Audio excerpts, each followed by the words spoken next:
I wanted to see, my brother told me he had a great story. Is John Connor here? Yeah. Where are you? Can you come up and tell your story? Can I have another microphone?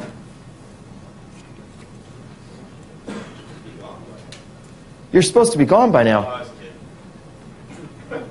Don't go away. Tell Dad I was going to be gone, though. Which story do you want to hear? I don't. The good one. The good ones. The good one. Ed said you had a good story. I have no idea what a story is. So I finally said enough's enough. I'm going to do it. let's put a microphone closer. Now they can hear you in the back that way. All right. Everybody hear me all right? Okay.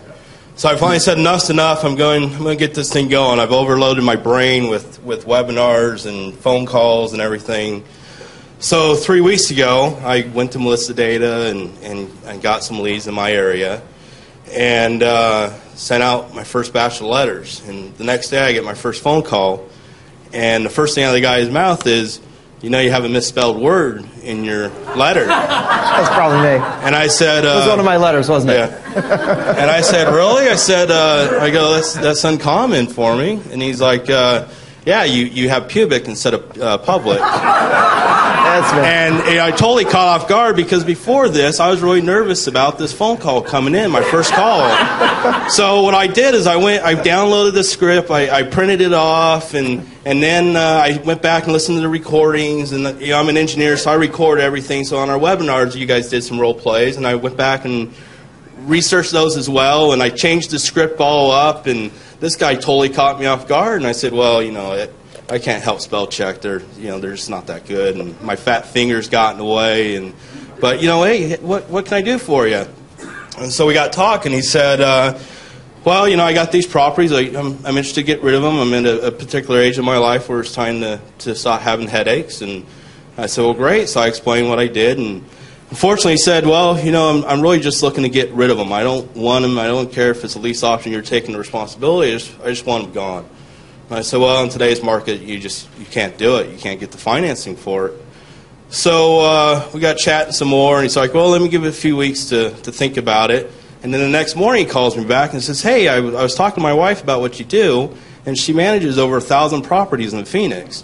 And she has investors that are always looking to get out of properties. She wanted to know if it would be all right if I gave them your number. And so, of course, I said, no, don't do that. I don't want the headache of that. So I'm actually meeting with her next week. We're having lunch together next week. I'm taking some time off from my day job right now and meeting back with him. And then the other thing I was telling Ed last night is, as far as marketing, getting going, again, I overanalyze a lot of stuff, but I react pretty quick. And what I did is I started thinking, what am I going to do to get this person to open this letter? So I started thinking, I'm the investor. I'm getting this letter. What am I going to do to open it?